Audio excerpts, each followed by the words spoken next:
Where do I start talking about the problems facing our great nation? Beautiful lady Madlamini tells us that the people who lead us have failed us. We shouldn't allow them to lead us anymore. On TV, Life at Sedimeni shows you that the public service has collapsed a long time ago. If you watch on TV again, the state of capture stuff coming out of Parliament shows you that the wheels came off a long time ago. If you're into economic data, there's no positive story to tell from inflation, unemployment, GDP stats. Sport, Bafana just going to the World Cup. Rugby, have nothing to say about that. Cricket will never win a World Cup. So our society is in trouble. Fortunately, I'm not the one to take you through all of that. I've got a wonderful rockstar panel. Dr. Iraj, Abedian, please join us on stage.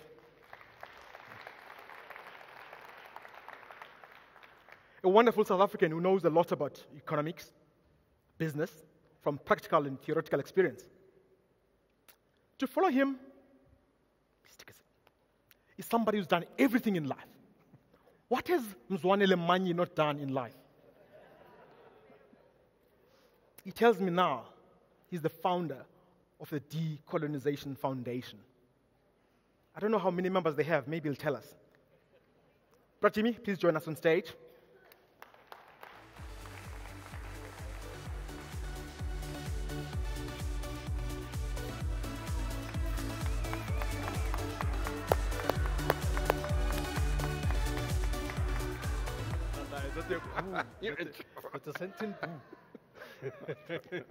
Because Jacques Pauw is really a rock star.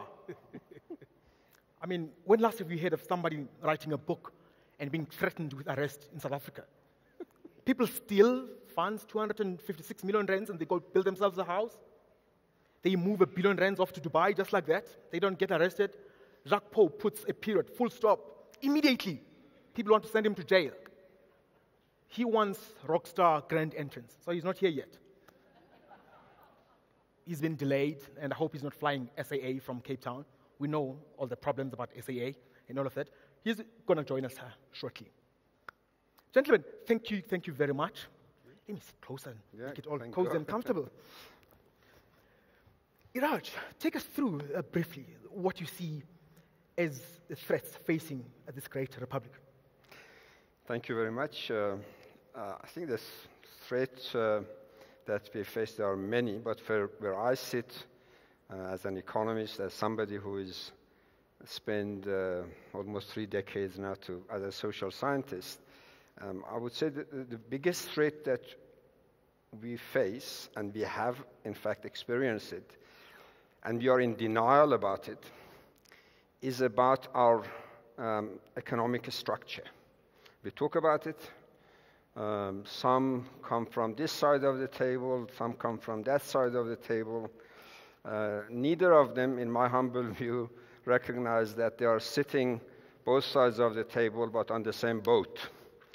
And they are punching holes in the boat, and they are very proud of it. So the extent to which over the past 8 years we have undermined the structure of our economy, and we're doing it daily here, and we see ministers doing it, we see businessmen doing it, we see lawyers doing it, we see accountants doing it, we see everybody. And they do it with a straight face. That's a big threat, because economy, the structure of the economy is such that you can destroy it gradually and very slowly, fundamentally, over a short period of time, 8 or 6 or 7 years, but it takes you decades to rebuild it.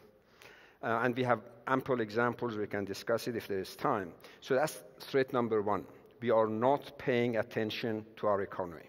And this is, of course, the economy is a complex concept. People see it from different. If you are poor and marginalized, you say, well, you're not paying attention to the economy. He or she means something else than somebody who is very rich and watches his or her riches contracting. But let's put threat number one is lack of attention to the economy, and in fact, more than that, conscious and unconscious destruction of the structure of the economy. This is something that I would put number one. Number two, threat that we face, and again, we've seen many panels discussing it from different ways, but I would call it the devastation of our social values. We've really socialized a lot of very unethical things in the name of profit-making, in the name of fighting monopoly capital, in the name of fighting corruption, and yet we are destroying and socializing some totally fundamental social values. For example, once upon a time, myself, I had a lot of respect for the term auditor. These days, when I hear auditor, what do I think? What my children think? Once upon a time, we used to call ministers honorable minister. We literally honored them. Today, as a result of the shenanigans in the society, the term minister in high schools, and often I give lectures to university students and so on, is not associated with honorable. It's very sad. It's very, very sad. Where I sit, it's a very fundamental issue that we have to address. On that said note, let's hold on to that. I'm going to come back to a whole lot of the interesting things you've raised. Mr. Manyi, tell us about what you see as threats facing us. Firstly, let me greet the audience. I wasn't sure whether that was some kind of a sentient booing or what was going on this side when I was coming in. Admit it, you love it. Okay. I think a couple of things. One, I think it's quite intriguing that we have this kind of a gathering to talk about the ANC conference, and the ANC is not invited. Now, I think it is important. No, let him have his say. I think it's a fair point. It is important. Let him make his point. It is important for you. It is important for you to understand what is the ANC. When we invite the ANC, this is when you invite the Secretary General of the ANC. That is the ANC. You can't invite presidential hopefuls and say we have invited the ANC. We have not. So the fact that the office of the ANC is not present in this, I think, is a serious problem. To talk about the conference of the ANC, but the ANC is not here. So how did we get here? Ordinarily, Jimmy, I'd say that is a fair point. You'd want the ANC to be part of a panel discussing South Africa and the ANC itself. But fortunately for you and I, that's not where we are. Yeah, no, we are about the threats facing South Africa. Point taken. Yeah. Thanks for raising it. And I think I want to start, as I answer your question, to where the very first panel started. I think the very first panel that came here did not do justice to the question that we asked. And the question that was asked is, how did we get here? And indeed, they made their presentations, no problem with their presentations, but how did we get here? And I argue, we are where we are today because CODESA put us here. This is why we're here. And what does that mean? It means CODESA, you see, I agree with Iraj when he says the issues about economy and all that. But where did the problem first happen? The problem first happened in CODESA. CODESA was all about everything else but the transformation of the economy. This is the problem. We are sitting here today dealing with what we now call radical economic transformation. This is because all along there has been actually a very McMeer kind of an approach which didn't take us anywhere. Now people are actually hurtful of this, and people want transformation, they want it here and now, and they're no longer waiting for anything else to happen. This is the problem. Now, what has happened thus far? And this is very important for all of you to understand this. And by the way, the reason I am here is to help you not talk to yourselves, because this is a problem. This is a problem. A lot of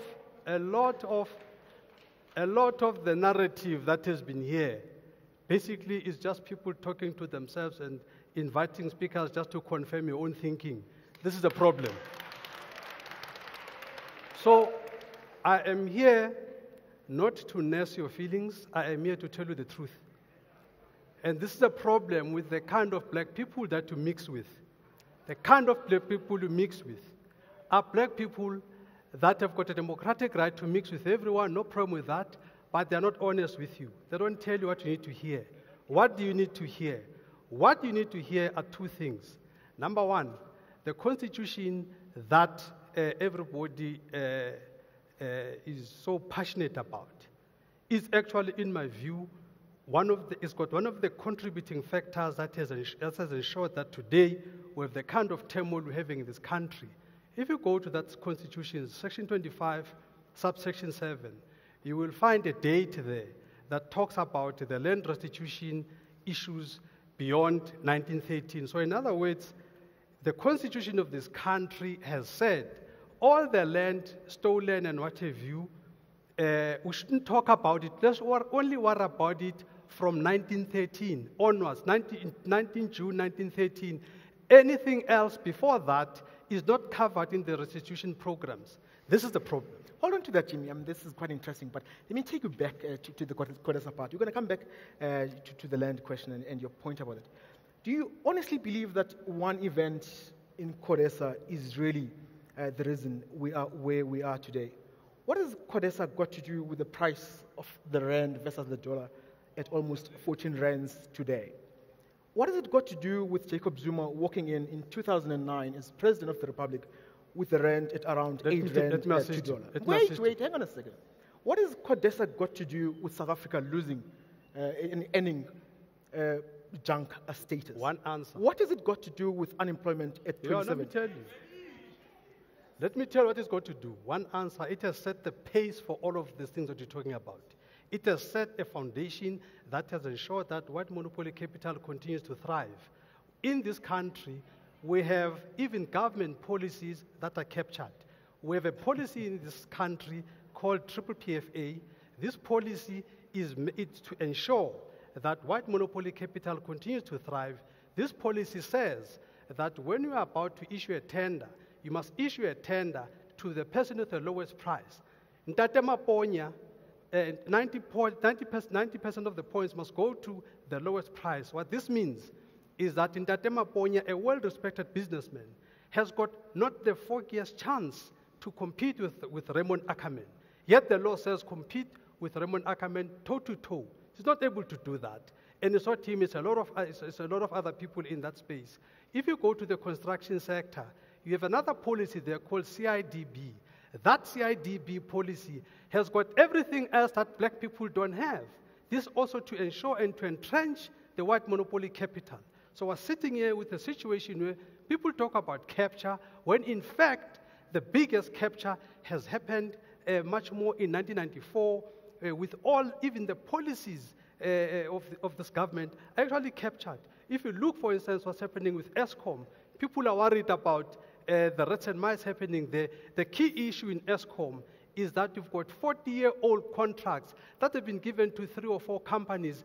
These are the companies that are mining on a cost-plus model. On a cost-plus model, in ESCOM are actually ripping off more reward than they should be. And this is a kind of situation you're sitting with. If you are a black business person in this country, the policies that we have are not favoring you. They favor the entrenched white monopoly capital. This is why there's so much anger. This is why in your marches, you would march alone for Zuma must fall, because black people in this country still see President Zuma as a savior because he is driving radical economic transformation. That's exactly why I'm here. They disagree with you. Hold on, Jimmy. Hang on. Let's just welcome Jacques Pauw, who's arrived. Jacques, please join us, and thank you very much.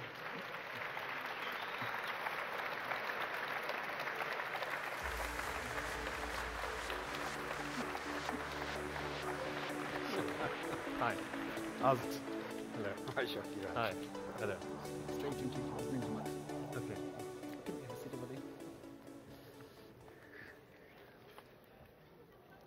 Jacques, welcome and thank you you. for joining us. And congratulations on the book, very interesting, and a lot of people are talking about it, individuals, institutions, so well done. Thank you.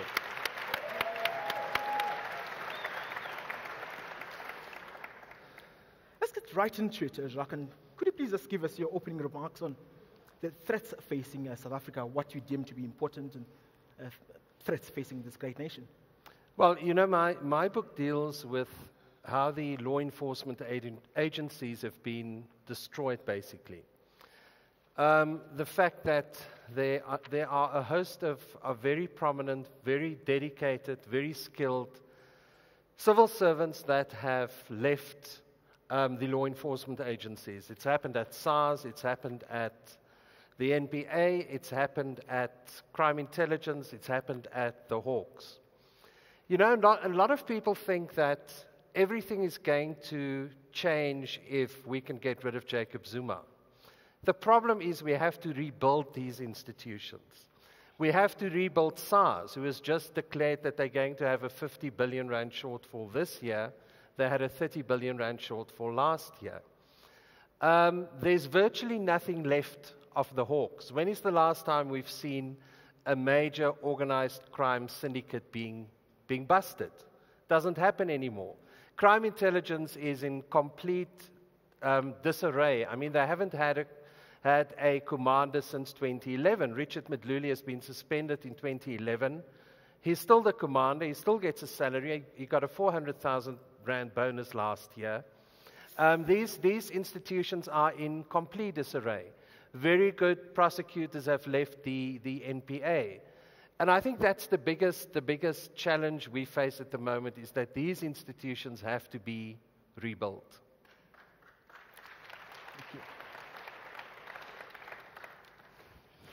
Iraj, how important is it for us to have a good functioning bureaucracy in order to boost the economy?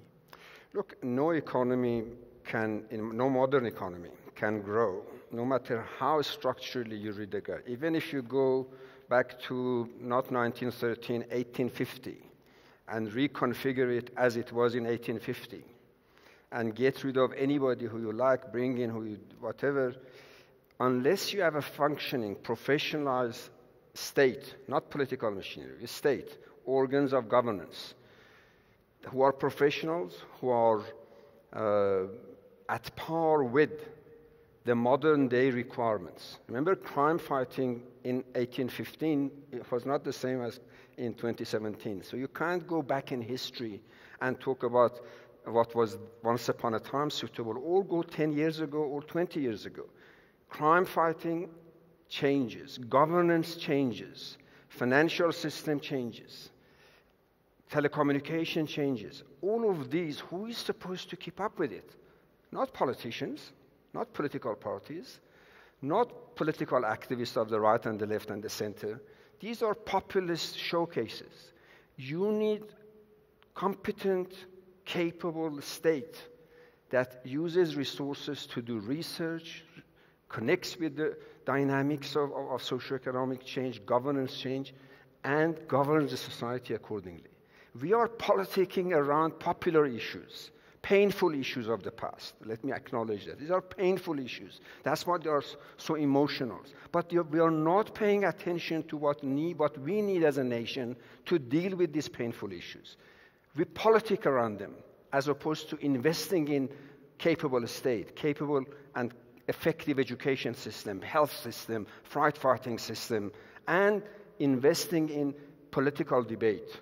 We're very happy to clap for each other, from the right and the left, the white and the black and the male and the female, but we go home, nobody pays attention to building a functional, capable state that is fit to meet, to challenge, and to cope with the issues that will take us forward. We're always looking backwards. We need to look forward. Thank you. Mzwanele, do you agree that under your savior, Jacob Zuma, the state is in disarray? Look, I think it's important to acknowledge that things are not where they should be. Let's acknowledge that. But I think it would be very superficial to indeed try and characterize this as a President Zuma issue. It would be very silly, actually, bordering on being stupid to do that. The issues that we're facing today are issues that have been coming up and so on, are issues that have been long coming and not dealt with, and they're just busy. All we're seeing now is basically the unraveling of the issues. We have not dealt with some of the real things, like the issues of the economic transformation. It cannot be that in South Africa, where you have more than 80% of the population that is black, but that population continues, even to this day, to be identified with poverty, to be identified with sickness, to be identified with everything else that is not good. It cannot be that when we have important discussions like this, we end up with a situation where the gate fee is 2,000, an elegant way to keep the masses out. Cannot have a situation like this. Now we have a problem of unemployment, a problem of poverty in this country, but the masses that are here today never march for that. They only march when it hits things that are elite, kind of a thing. So as long as the mentality continues that way, this country will continue to be in disarray. What is elitist about marching for jobs? I beg your pardon? Marching for jobs. What is elitist about it? What is important about marching for jobs is because... It's saying it's an elite, they march for elite issues. What is an elite issue about marching for a job? No, I'm saying that is not what is happening. This is what should be happening, marching for jobs. No, people have been marching for jobs, but it's okay. Point ahead. You see? No, the issue about marching for jobs, it hasn't happened. And this constituency of yours here has not marched for jobs. And these are these people are the people that are job creators sitting here. And if you were to go and look at the JSE, these are the people that are here. These are the ones that are sitting with huge reserves that they don't want to invest in this country. Everybody talks about investment, FDI, but South African business people don't lead by example. They don't lead by example. They don't invest in this country. They are sitting with trillions in the stock exchange. They don't invest here. And then we're surprised why jobs aren't created. Do you agree with that? No, I think the flip side of that is you can't invest, including yourself and myself. We can't invest if the fundamental infrastructure of investment, Transnet, SAA, Denel, Eskom, are hollowed out instead of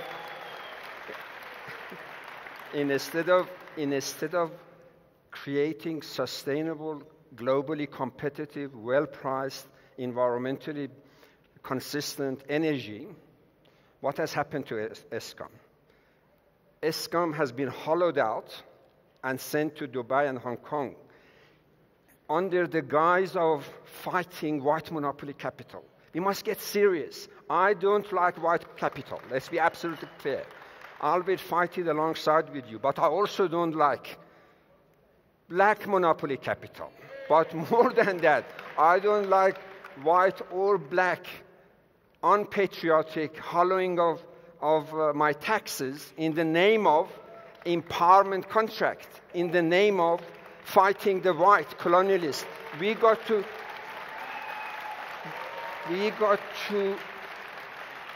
You and I have to fight for the prosperity of our children in the future on fair terms, exactly the issues that you want to deal with.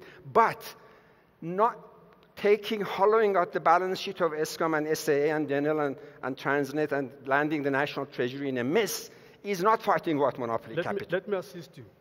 Please. Firstly, there's no such a thing as a black monopoly capital. It just does not exist. So let's not make concepts that are not there. There's no such a thing. There's no such a thing as a black monopoly capital. There's only white monopoly capital. No black monopoly capital here. When we talk about the hollowing out, let's look into this hollowing out and start with Transnet. As we speak at Transnet, talking about the hollowing out, even it started with the Maria Ramos stage. During Maria Ramos, what she did, that whole rail line to Saldanha, she consigned 75% of that capacity of that rail line to one company only, Anglo and Kumba, stroke Kumba. One company only 75%. And then what she did, before she left to join ABSA, she then changes the contract. She then amends the contract to say two things. One, she says, any additional capacity that is going to be built by Transnet, Anglo must have a first right of refusal to 85% of that capacity. That is hollowing out. A lot of black miners have actually ended up selling their concessions because they were not able to get into the rail line because it is monopolized by white monopoly capital. That is the hollowing out. Huh? If you go to ESCOM, and you look at those contracts, you have the cost-plus model that, if you look at National Treasury, they'll tell you about efficiencies and all of that. What is efficient about a situation where ESCOM, that just requires coal to fire up their plants, but ESCOM is bound onto a 40-year contract, cost-plus. In other words, ESCOM must pay for BHP Billiton, for Anglo, for Exaro, and other white monopolies for them to be able to do the development to get to the coal. They have to pay for that development and still pay for the product. This is the kind of situation that we have, and then and still pay exorbitant price. Now, that is what is killing the economy of this country. But you don't see it because it's white people that are benefiting. No. Jacques, you want to? No. I want to go to Jacques, but let me give you a minute. Very just briefly 1 to minute. respond to I'm saying if that is true, It is true. And if it is true, and if you say it's true, It's a fact. fight that. But don't bolt onto that. You say, well, I'm not touching this, but I'm bolting onto it a more hollowing out. That's what I'm talking What's about. left to hollow out? There is a lot left to hollow There's out. nothing else. There's nothing left. Let's Whole economy let's check is the spoken facts. for. You go Let's to the check construction the sector. facts. You go Let's to the check construction the facts. sector, is owned by white monopoly. Let's You go to the check- banking, is owned by white monopoly. You go to the insurance industry. Black people own only less than 1% of the insurance industry. What is left? Let's leave it. Hold on, guys. Listen, I'm going to come back. let's check the facts. That is the fact. No, but if you're saying that banking industry Yeah. is white, Yeah, 95%. how do you measure it? Market cap of banks in this country, the top big five, they took Who are market the cap. shareholders? Who are the shareholders of insurance companies? Who are the shareholders of any of these industries, including retail? I don't disagree with your point that we need to make, and let's be absolutely clear, we need to deal with inequities. There are structural issues here that we have not dealt with. Yeah. But this is not the way to deal with them. This is to exacerbate them. This is to take the economy from 5% growth to 0 growth, to lay off another 300,000 people who had 8 years ago jobs, and they had a prospect of their first President generation. Mbeki had Thank you so much. international advisors. We had something here called Harvard Consensus or what Thanks, have Dr. you. Mzwanele. And he listened Your to point this has been kind of made. Thank you. advice, but it didn't get us anywhere. But we you. were growing at 5.5%. Today we're growing at But we close had to jobless growth. We had No, jobless that- growth as but well. we are now losing jobs. Jobless growth is one thing. Losing jobs, going 100,000 Thank at you very a much, time gentlemen. is another story. Let's check the facts. Let's Build go to the rock future. star now. Let's go to the rock star.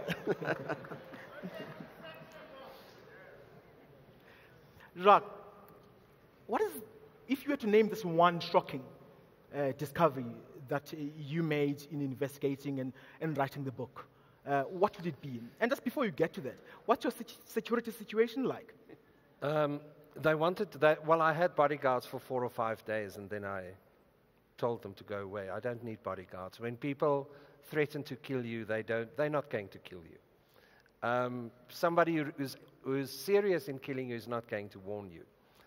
I think when I started writing this book, I underestimated how deep the rot goes, and to what extent the law enforcement agencies have been destroyed. I mean, if you take an organization like SARS, now I've said before that to remove Jacob Zuma is not going to solve the whole problem. But he is certainly, as far as the law enforcement agencies is concerned, he is primarily responsible for the destruction of those organizations. He's the man who appoints the commissioner of SARS. He's the man who appoints the commissioner of police. He's the man who appoints the head of the NPA. He's the man who appoints our spy boss, for example. And when I started this book, I completely underestimated how deep the rot goes in each and every of our law enforcement agencies. Our spy boss is deeply implicated in fraud and corruption. If you look at SARS, for example, you know, and in my book I distinguish between the old SARS and the new SARS. The old SARS of Pravin Gordhan and of Oupa Magashula and of Ivan Pillay, people like that. And then the new SARS when Tom Moyane took over at the end of 2014. Now, how the president could have appointed a prisons boss as the commissioner of SARS, the commissioner of the Revenue Service, I don't know.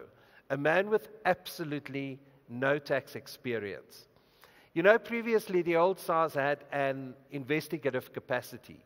There were 5 investigations units. And these units went after organized crime. They were the people that went for Radu van Kretscher and Lolly Jackson and Glenn Agliati and people like that. They also went for big companies. They went for people like Robert Wang. They were busy with a massive investigation into British American tobacco. And if ever you want to talk about white monopoly capital, go and look at British American tobacco. Those investigations are dead because Tom Moyane destroyed all the investigations units. He disbanded it, people left. 56 senior managers left within a year of Tom Moyane being appointed. We must have the only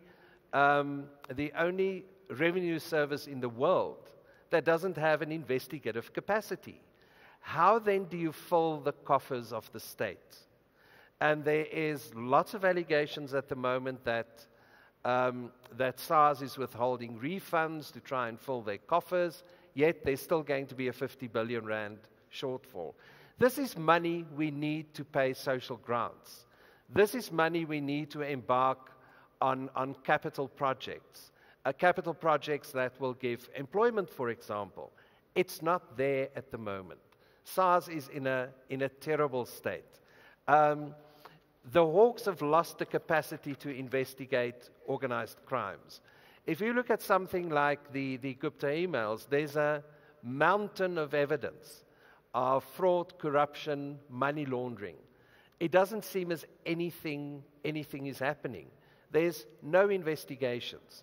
Where's the investigations into the looters of Prasa and Eskom and the Nel and the state-owned enterprises?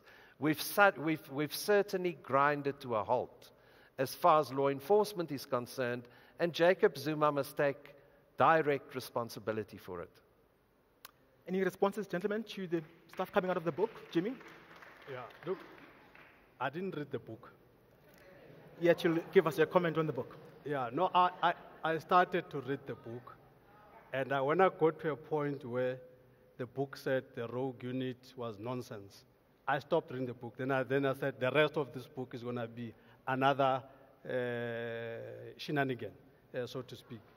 Now, Jacques here is now actually confirming by default the presence of the rogue unit, which he denies in his book. This is the situation that's why I didn't read the book. And he's here, he comes here, he attacks Tom Moyane as somebody who's got no tax experience. Yet, when Pravin got there, he was also just a pharmacist, and so on. So this is a kind of imbalance that South Africa operates when they are targeting you. This is a problem. I continue to say, President Zuma, he is the president of 34 odd ministers. These are the people, he's got the whole cabinet. Indeed, it takes a final accountability to what view, but it's important to, when you unpack, you must go department by department to see which are the departments that are performing and ones that are not performing. And as you do that, you must understand where the history comes from. That when we started here in 1994, the very first minister, Derek Keys, Minister of Finance, set the role, this thing going. And we are still operating on the Derek Keys Foundation in terms of the PFMA and what have you. Hence, we continue. Disagrees with you. PFMA, which year did it come? No, year 2000. PFMA, Derek Keys? It set the foundation. No. I was in the kitchen at that time. Yeah, no. Now I'm check the saying, fact. Derek Keys didn't want PFMA. Derek Keys belonged to a different. Chris Liebenberg didn't understand when I told him. It took until Madiba changed Trevor Manuel from trade and industry to finance for us to discuss the importance of PFMA. That was in March of 1996. It took 4 years of international engagement, and I was coordinating it personally. This is a fact.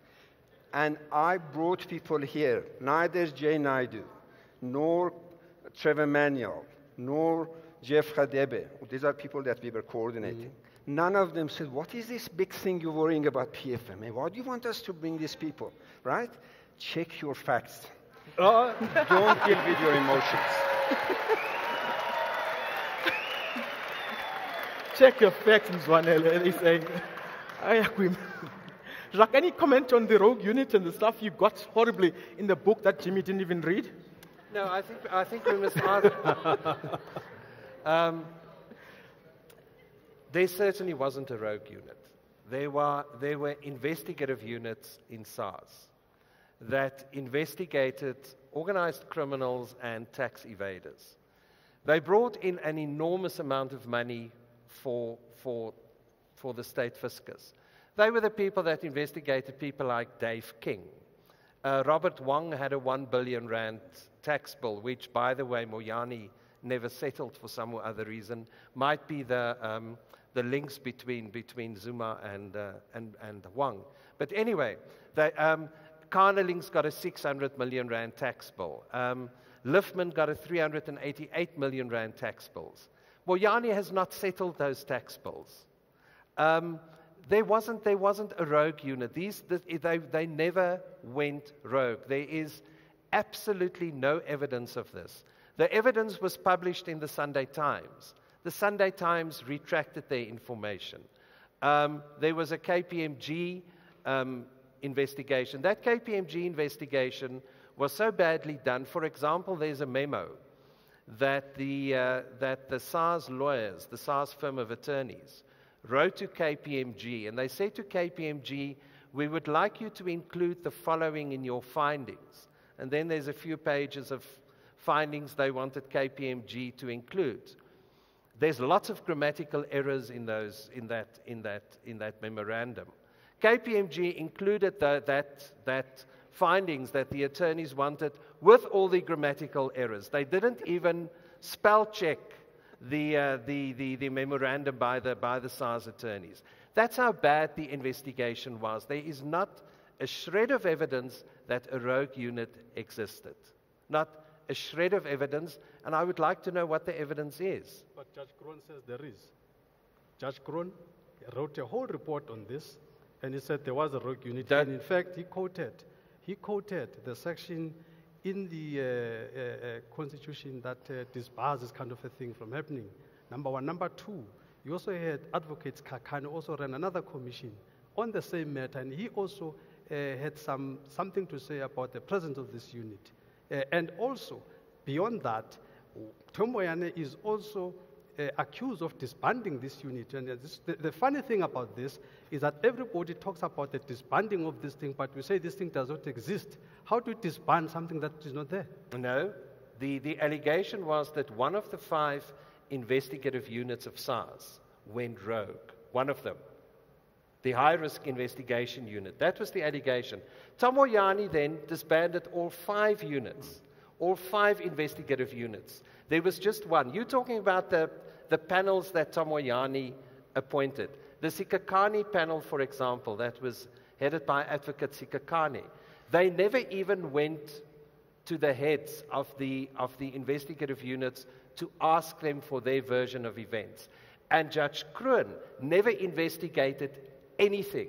He had no investigative capacity. He didn't investigate. All he did was to rubber stamp KPMG, for example. What section of the law did the SARS rely on to have even any one of these units? I can assure you that if there was a rogue unit and that a rogue unit was established unlawfully, they would have charged they would have charged Trevor Manuel and they would have charged Pravin Gordhan. They tried very hard and they failed miserably. Iraj, you want to I don't know, I'm not an investigative or apologist for anybody, but I'm a student of public finance. There is no successful tax administration globally, none, without investigative powers. OECD, which is the sort of Rolls-Royce of tax collections, they do all of them from Sweden. In fact, our system, and I believe Mr. Gordhan coming later, when he was the commissioner of SARS, he worked with the Swedish, because they have one of the most successful investigative units. You cannot have a tax collection system because of the capitalist, black or white, Indian or other race. Capitalists, you cannot leave them to themselves. They will find ways of crooking you. So tax units require investigative capability, the best that you can get in the country. South Africa has got a constitution. The constitution of the country sets the tone as to what you can and cannot do. So does Sweden, so does UK, so every country's got a constitution. Yeah, but the constitution of UK does not set the terms for us here. We've got our own constitution. There is nothing in the SARS Act that gives SARS a mandate to establish an investigative unit like it did with the rogue. No, rogue, I don't know. I'm talking about from a fiscal point of view. You cannot have a tax administrative source without a section of it specializing in continuously, because the tax evasions change every day. These lawyers who charge you 5,000 rand an hour and more, they continuously find ways of crooking the tax collection. Therefore, every successful tax administrative structure must have cutting edge, not just a limping one, a cutting edge tax evasion, tax fighting, because as we sit here, illegal cigarettes, illegal water, which is daily. These are billions, and their tax liabilities avoids the system if you do not have a unit that focuses on that. If somebody goes rogue, that's a different story. I'm not a... Well, just to give after Moyani took over and he disbanded the 5 investigative units, he then attempted, and I've got all the documents and I published them in my book, he then attempted to start his own investigative unit. Unlike the previous investigative unit, there's memorandum that says they're going to have a safe house, they're going to have their own fund, they're going to have unmarked cars, they're going to have a surveillance capacity. And then he appointed 2 people in this new investigative capacity. Would you say that's also illegal? I think it's important, just like I was talking about the ANC, it's important that when you're going to deal with SARS at length on issues that are intricate, then you have SARS here. It's an unfair discussion to discuss SARS and not have SARS here. It's fine, Chief. You don't have to defend SARS. It's not your job. Why don't we have somebody of white monopoly capital here? You are here. Thank you, gentlemen. Ladies and gentlemen, I'm happy to take 2 questions from the crowd. I've got a hand. I'll take one, please forgive me, from this side, and one from this side. Thank you very much. Can you please give them microphones? Over here. I think it's important that we just set context to how corruption in this country works. It is in fact true that a lot of government institutions are corrupt and have corrupt officials. But corruption can only continue to exist insofar as the private sector participates. Because government does not do business with itself. It does business with the private sector. So the private sector deserves equal blame. But that's not how we distribute our blame in this country. We don't distribute our blame to KPMG. We have a national shutdown for Jacob Zuma, but not for KPMG and McKinsey, because these are the companies whose line managers and senior managers are predominantly white. To that effect, Corruption must be discussed in how it has an impact on the people on the ground. On the ground, the average white household still earns 8 times more than the average black household. But that's not a discussion, and that's the real corruption in this country. Jacques, how does your book address the grassroots impact of corruption? The fact that white people can still continue to send their money offshore and still continue to evade tax and still continue to earn more than the average household, than the average black household, but somehow yet the blame is still solely placed on Jacob Zuma, and whoever else is corrupt is somehow directly tied to him when that's not always the case. Thank you very much. Let's take the second, before you do, Jacques, before you respond, let's take the second one. The mic is over there. Hi, my name is Lesego. It is often said that what determines whether a state is failed or not is if you have institutions of good governance and integrity. And during the past years, we've seen how those have been heavily compromised. Excuse me, Lesego. Could you please stand up so that the cameras could pick you up? All right, so I'm not going to repeat that. So do you think that perhaps in order to ensure that this country goes on a good path and that we respect our institutions, should we perhaps cap the powers that the president has in appointing chairs of boards, heads of state organs, and perhaps have a system where Parliament can ratify that and make sure that there's checks and balances in those appointments so that they're not abused in future? Okay, thank you very much. Gentlemen? The second question, very quickly. I think the president has got far too much power. I think when we wrote the Constitution in the early 90s, we had a president like Nelson Mandela in mind. He wasn't going to abuse power. You can't have a president who appoints all the heads of the law enforcement agencies. You know, he can appoint anybody as the commissioner of police, and he has appointed some very peculiar people in that position. I think as far as that is concerned, I think there's far too much power that's vested in the president. The question of the first question, you know, we need strong law enforcement agencies to go after everyone. We don't need strong law enforcement agencies just to go after Jacob Zuma and Duduzane Zuma. We also need strong institutions, strong law enforcement institutions to go after Trillium and to go after seeing that I'm now a representative, after the white monopoly capital offenders that looted the state-owned enterprises. We need to go after everyone as far as fraud is concerned.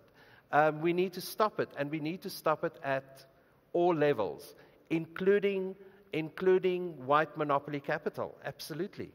Thank you. Iraj, the second question, please. The second question, I think it goes without saying. All those architects and judges who wrote the Constitution agree that our powers assigned to the president is just way too much. And I think we're learning. And we are not, by the way, the only constitutional democracy that is learning as it goes along. So that's part of the evolution of democracy. But I'd like very quickly to point out that if there is corruption in government, rest assured there is corruption in public sector, private sector, small business, large business, taxi drivers, lawyers, KPMG, and other agencies and KPMG is not the only one. You cannot do modern economy corruption without the help of lawyers, bankers, auditors, and so on and so forth. That's just the nature of corruption. So if we see corruption, we need to sit back and say, as a social system, how did we end up here? What do we have to put in place? What legislation do we have to put in place? What type of political delineation of powers do we have to put in place? And et cetera, et cetera. The system must be consistent. At the moment, is in shambles. Thank you very much. Before you do, the gentleman in the red sweater there has a burning point to make there. Do you have a microphone? If not, Jimmy, go ahead. Yeah, I think the 2 points. I think it's important that as a country, we mustn't be hypocritical. There's always a problem with President Zuma, but there's no problem when President Zuma has appointed Thuli Madonsela. There's no problem with President Zuma when he has appointed the Chief Justice of this country. But when other things happen, then there's a problem. Again, we're busy saying corruption, corruption, corruption. But when you go to the Competitions Commission and we see the corruption of white monopoly capital, nobody writes about it. The white monopoly capital controls 75% of the GDP of this country. So if we have corruption at the white monopoly capital level, this is what is destroying lives at the bottom end of the food chain. On that note, thank you very much, gentlemen. Thank you very much. It's been a lively panel. We'll sadly run out of time. I'm really sorry about that. We have to go. Thank you very much. Thanks a lot. Let's give them a round of applause, ladies and gentlemen. Thank you so much, gentlemen. Thank you very much. Thanks.